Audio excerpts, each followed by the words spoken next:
I remember sitting on our old, squeaky porch steps, the paint chipping off like it couldn't wait to leave, just like Dad. Mom used to say he had wheels under his feet and a heart too big for any map. I never really got what that meant until the police came that day, saying Dad's truck was found abandoned by the side of some forgotten highway. I was just 7, clinging to Mom's skirt, not really understanding but feeling the weight of her silent tears. Mom, Jane, was a fighter though. Without Dad, she took on double shifts at the local diner. I'd often fall asleep to the sound of her coming home late, trying to be quiet but never quite managing it. One evening, when I was about 12, I asked her, "Mom, why do you work so much? Aren't you tired?" She sat beside me, her eyes tired but kind. "Ella, we've got to make ends meet. Life's tough, but we're tougher, right?" I nodded, not fully understanding but proud to be tough like Mom. Then came the hammer blow that was Mom's cancer diagnosis when I was 18. She fought it, hard, but it was like trying to hold back the tide with a spoon. She passed away quietly, leaving me with nothing but memories and a stack of bills. College was supposed to be my escape, my dream. I managed to scrape together enough for the first year, but after that, I was on my own. I juggled classes with 2, sometimes 3, jobs, anything that would pay.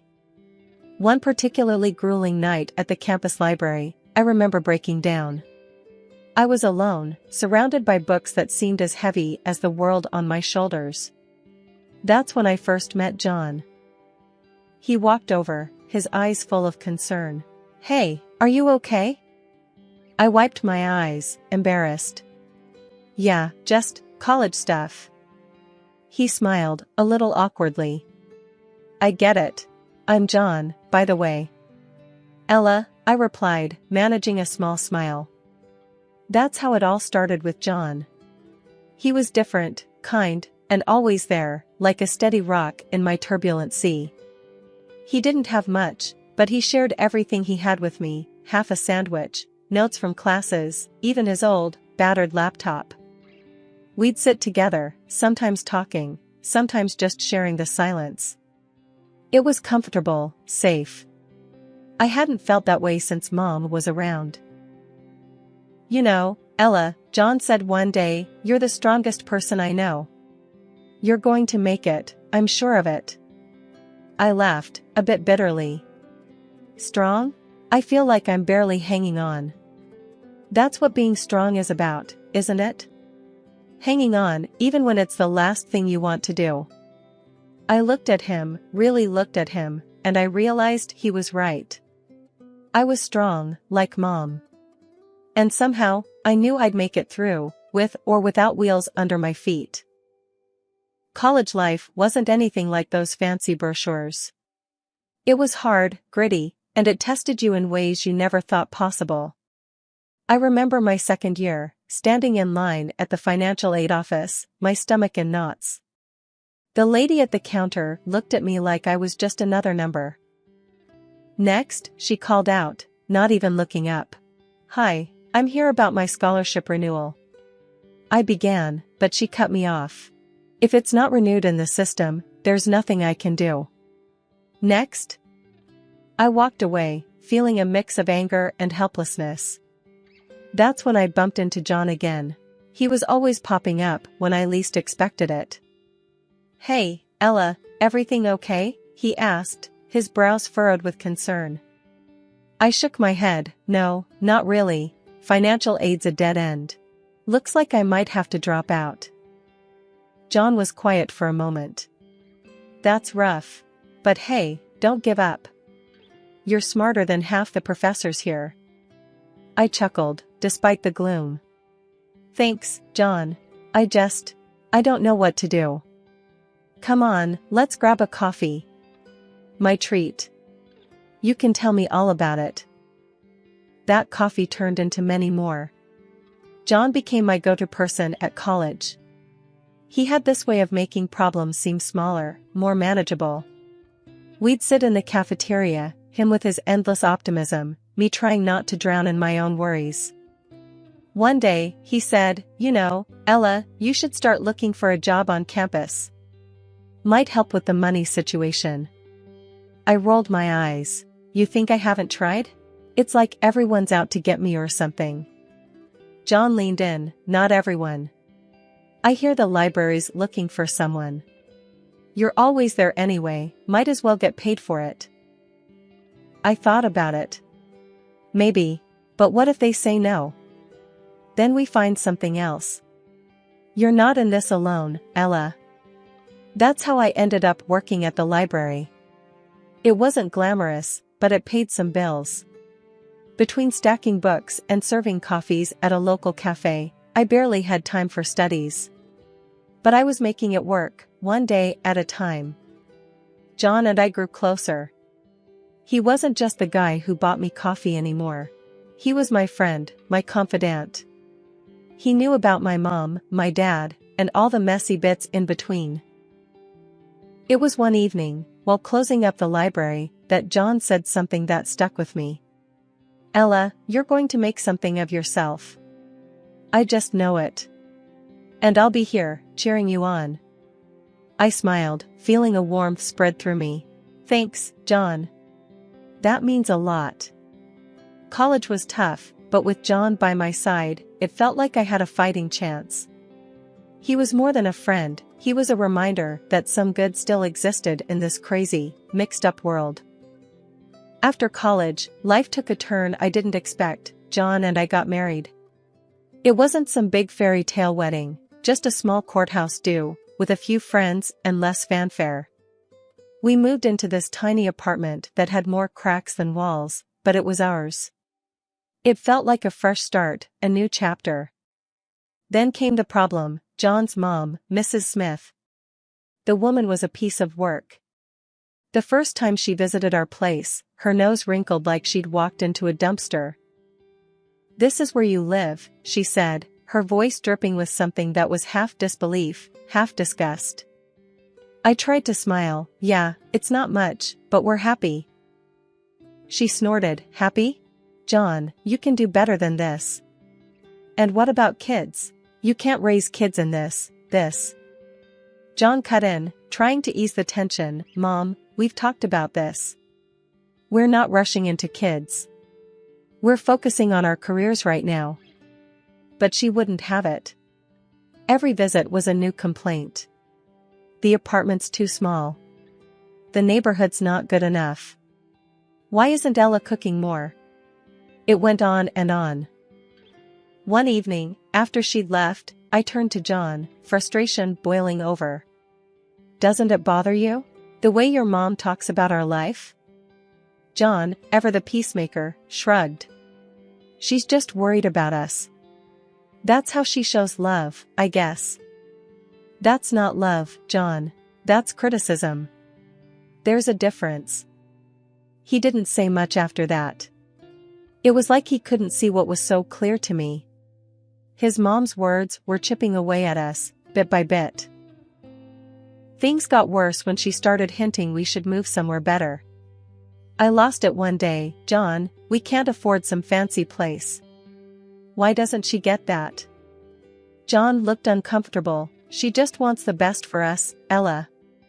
Maybe we could look at some other apartments, just to keep her quiet. Keep her quiet? John, when are you going to stand up to her? We're married. This is our life, not hers. He didn't have an answer. That silence said more than any words could. So, we kept living our life, in our tiny apartment, with Mrs. Smith's disapproval hanging over us like a bad smell. I loved John, but his inability to stand up to his mom was driving a wedge between us. It was like he was still her little boy, not a grown man married and making his own way in the world. As time marched on, so did our lives, but in different directions. I landed a job at a marketing firm, and it was demanding as hell, but I loved it. I was climbing the ladder, making something of myself. John, on the other hand, was stuck in the same old job, a manager at a local retail store. He seemed okay with it, but I couldn't understand why he didn't want more. One night, I came home late, exhausted but buzzing from a successful project. John was on the couch, glued to some TV show. I flopped down beside him. You won't believe the day I had. We landed the big account. John grunted, "That's great, Ella." I frowned, looking for some enthusiasm. "Aren't you happy for me?" He turned, a bit annoyed. "Of course, I am. It's all you ever talk about. Work, work, work." I sat up, stung. "Well, sorry for being passionate about my career. What do you want me to do? Be like you, satisfied with just getting by?" He shot up. "What's that supposed to mean?" "It means, why don't you want more, John?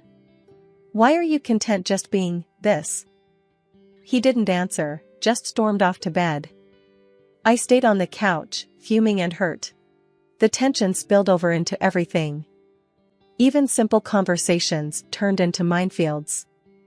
Then came the day when John dropped a bombshell. He wanted us to move to a bigger place, something more befitting our status. I stared at him like he'd grown a second head. Befitting our status? "John, we can't afford a fancy place. We're doing fine here." He was insistent, "But we can't live like this forever, Ella. And my mom keeps saying." I cut him off. "Oh, so it's your mom again? When are you going to stop listening to her and start living for us?"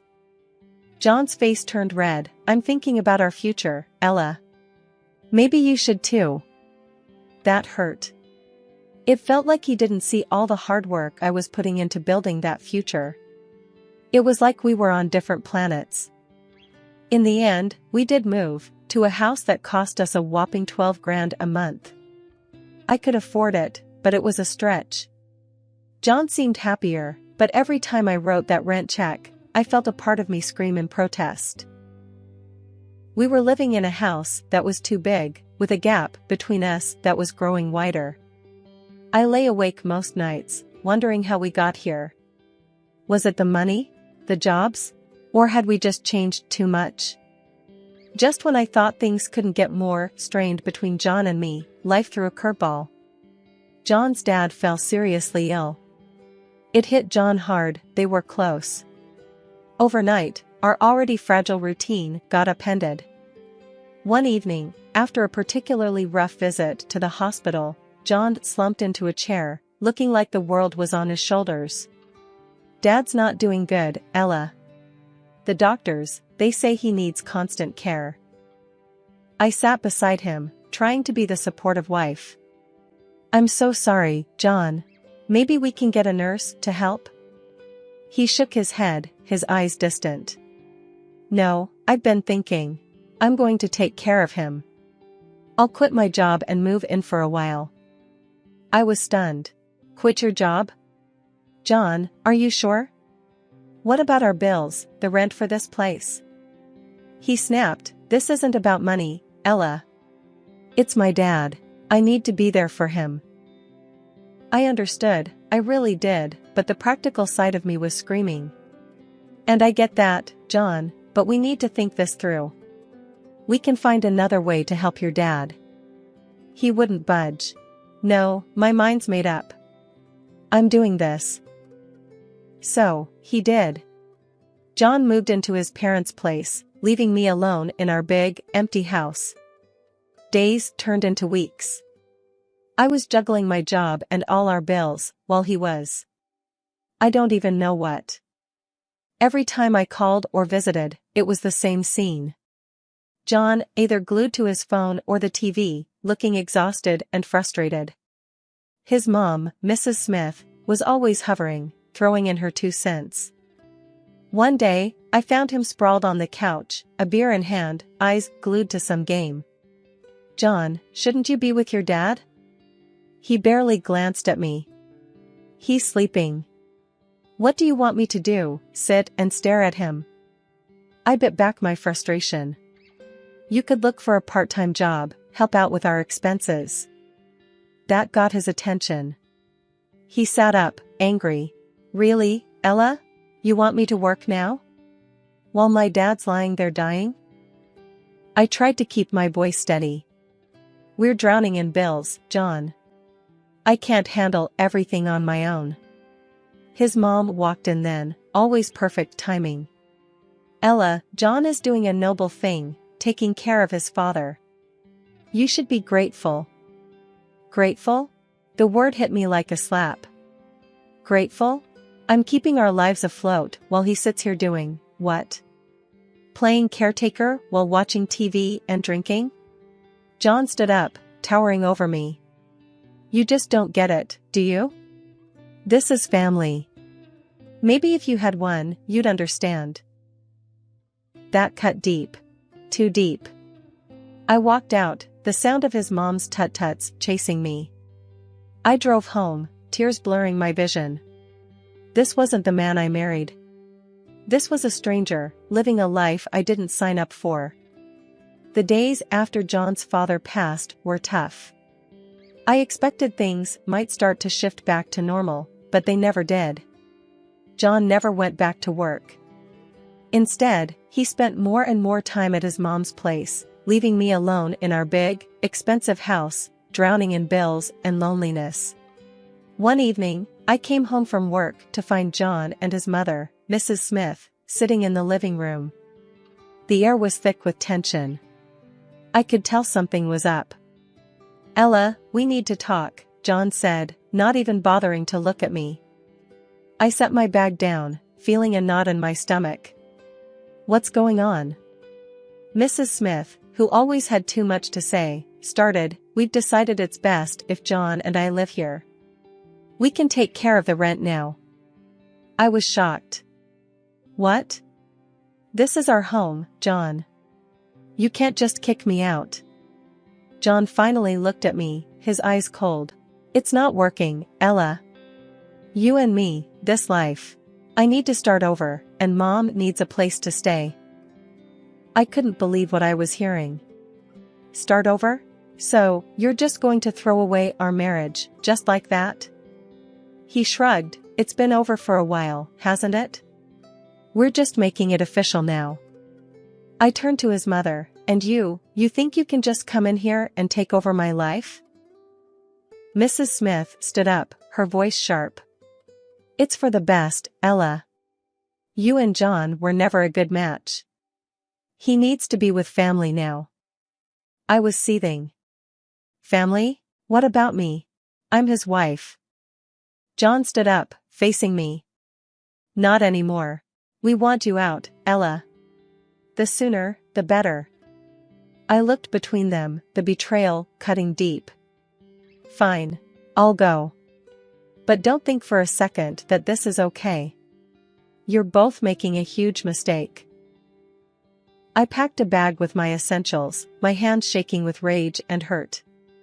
As I walked out the door, John's voice followed me. We're doing what needs to be done, Ella. You'll see, this is for the best. Settling into my new, modest apartment felt like a fresh start. It was small, but it was a place where I could finally breathe, away from the stifling atmosphere of my past life with John and his overbearing mother. The walls were bare, and the furniture was minimal, a stark contrast to the lavishness I'd left behind. As I was arranging my few belongings, my phone buzzed. It was a message from an old mutual friend of John and me, Laura. Hey Ella, have you heard about John and his mom? They're living it up. Expensive clothes, fancy gadgets. Wonder where all that money's coming from? I stared at the screen, a mix of curiosity and bitterness swirling in me. Where were they getting the money? I thought back to the expensive house, the bills, and the lifestyle they had insisted on. It didn't add up. Shaking my head, I typed a quick reply, no idea, Laura. Good for them, I guess. But the question nagged at me.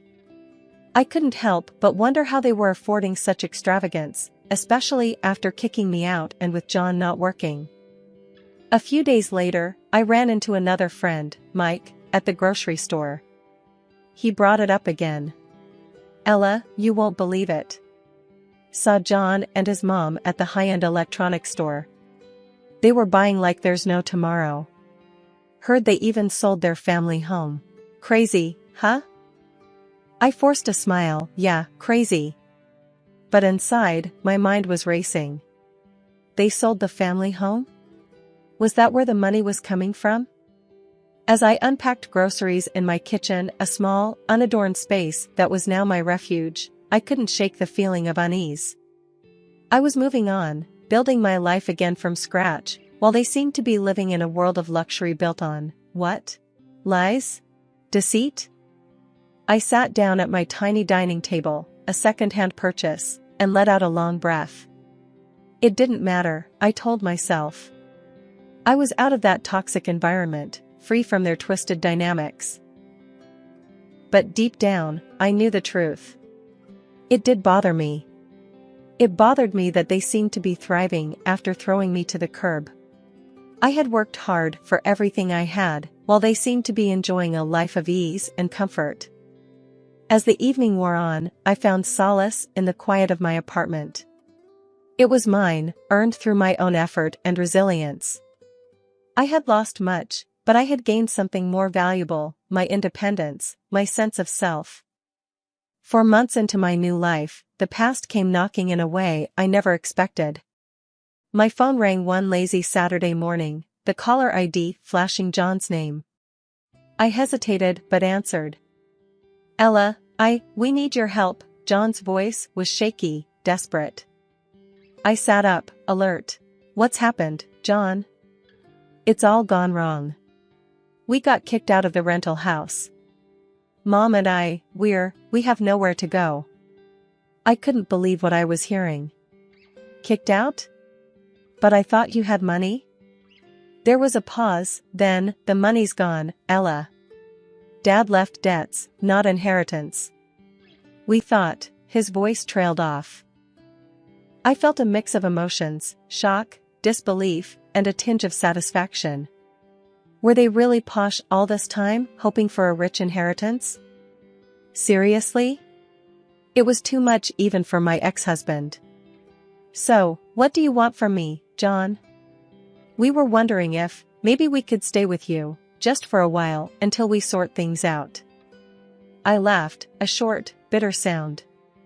You want to stay with me? After everything? John's voice was pleading now. Please, Ella. We have nowhere else to go. Remember the good times, can't we just? I cut him off. Good times? John, you and your mother threw me out of my own home. You can't just come crawling back now that things are tough. He was silent for a moment, then, I know I messed up, Ella. I'm sorry. We're just really desperate. I took a deep breath, my decision clear. John, I've moved on. I've built a new life, and there's no place for you or your mother in it. You need to figure this out on your own. But Ella. No, John. It's over.